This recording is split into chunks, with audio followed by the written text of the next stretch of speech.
how should I not be tempted by the money on Wall Street and rather do something of value? It's difficult to not be tempted by the greed and influence. Yeah. So I think the important thing is to just tell yourself, I don't care what other people think of me. I'm going to live my life on my own terms. I don't care if people, look down upon me because I have not much money.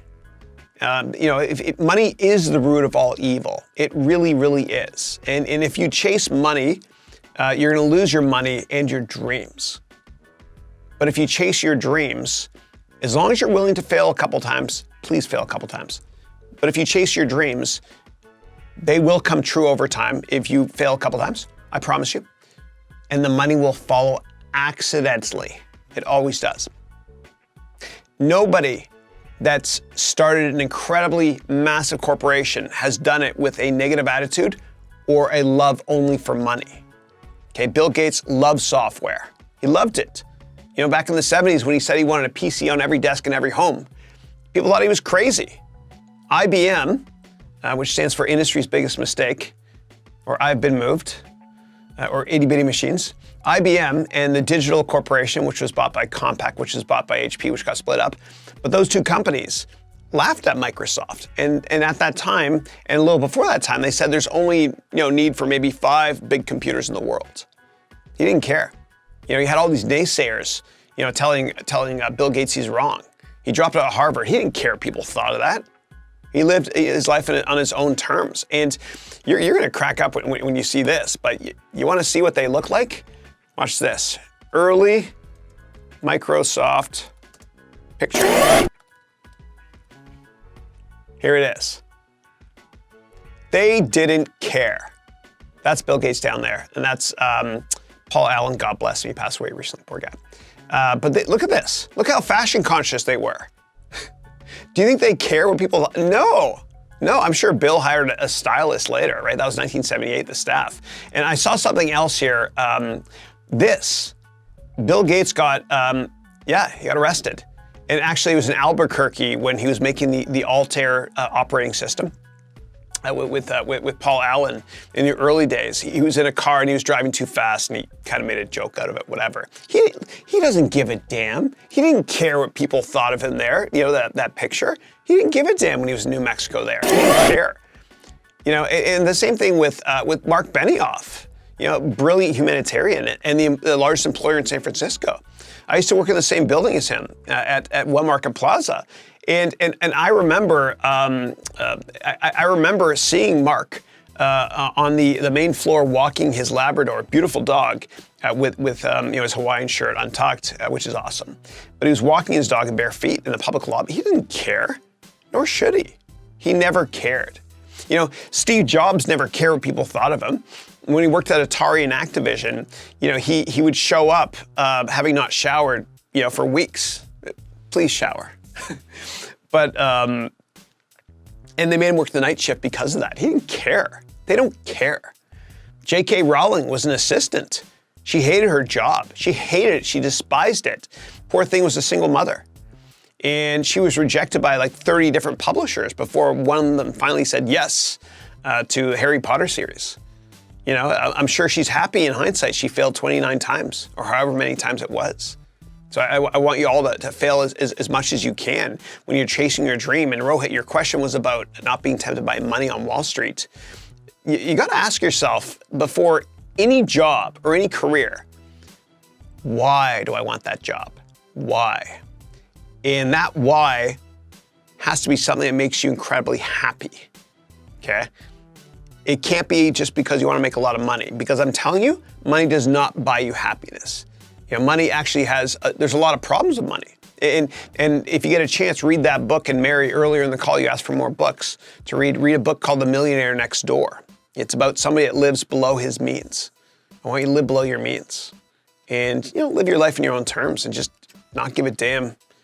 Best shirt ever, by the way. I imported it from Germany. It took about a month to arrive over eBay.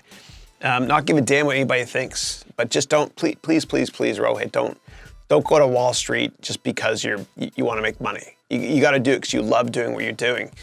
In order to understand, if you do love a certain job on Wall Street, hey, Mr. Gates there, what you can do is again, just go back and search for that video, the Finance Jobs Explained.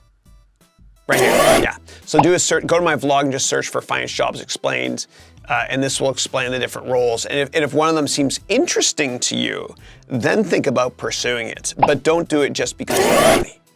You know, you got to do it because you love it. And I open every webcast with that quote from Mark Twain, who's a very famous American poet. He wrote Huckleberry Finn. Mark Twain said, "The two most important days in your life are number one, the day you're born, and number two, the day you find out why." Okay, you got to find out why. What's your raison d'être? What's your passion? What's your purpose? And if you find something you love doing, you'll never be happier. And for me, and stay with me here, I'm just going to fix this. I hate to swear, and I don't do it that often, but I'm going to now just so to make a point so you remember this. There's nothing worse than spending the rest of your life being someone else's bitch. You know, you got to strike out on your own at some point. And it's okay if you fail a lot. Just keep trying, Because the worst fucking thing that can happen in your life is if you wake up one day and you realize that you work for some asshole that's paying you this much money to make their dreams become a reality. That's a nightmare. And I don't want that to happen to you. And so I want to empower you with the tools to start your own company. You know, that's my purpose. That's why it's what gets me out of bed every day, is to help you, the customer, the student. It's never about money. Ever, ever, ever about money. Otherwise, I wouldn't hold these, marathon 6 hour long or whatever it is, webcasts every Thursday, and then spend a lot of time, putting together, editing my vlogs, that sort of thing. I want to help. I want to make a difference. I'm so passionate about making you successful. I want you to be more successful than I ever dreamed to be. And everybody that's ever worked for me has become incredibly successful. I had this intern named Daniel Faruqi. Love that guy. He interned for me. He was my intern at Pequot years ago, one of the hedge funds I worked at. And anyway, he graduated Harvard Business School, and he's working at Capital, best mutual fund on the planet. There's another woman that was on my team, I managed her at one point. Her name is Lei Chen, when I was at Goldman. And, Lei left and I wrote her a letter of recommendation, all that stuff. She went to Harvard Business School. I didn't get into HBS. 2/3 of HBS is BS. But I had a tear in my eye when they both got in. I was so happy for them. Whenever I've worked for other people as well, I've always surpassed expectations. But there's always been that difficult conversation that my boss would have with me. Really tough for them to do it. Where they'd say, it's like my annual review, whatever. "Chris, you've done great. You're way above average. You're awesome, whatever." I humbly say. But maybe if you spend just a little bit less time helping other people in the company, we could do even better as a team. And I always just disagreed with them. It's who I am. It's who I am. So it's my raison d'être. It's my purpose, my passion. What's your passion? Keep searching for it. And you'll know when you find it when you're on vacation one day and you wake up and you're like, "Oh God, I just love doing what I'm doing." And it's not a job, it's a passion. Like when I was in Florida on vacation a couple weeks ago, I did that god-awful webcast. And I say god-awful because I brought a tiny little webcast thing, and it made me look like a cartoon. You remember that, it was a couple weeks ago, and you can go to the vlogs, you'll see it was a disaster, but I'm learning. But I love it, And you gotta find, what would you do for free? What would you do for free? And whatever you do for free, that's what you should do full time. Don't listen to anybody else. If authoritative figures tell you, "I want you to be a doctor or a lawyer," don't do it if you're not passionate about it.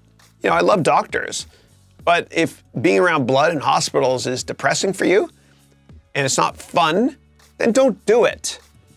And I don't know why anybody wants to be a lawyer, except for a civil rights lawyer. I love you if you are. But do you really want to lie half the time? Like, is that fun for you, being around, jerks? Like, I don't know if you become an asshole before or after law school. I think it's after law school. They teach you to be a jerk.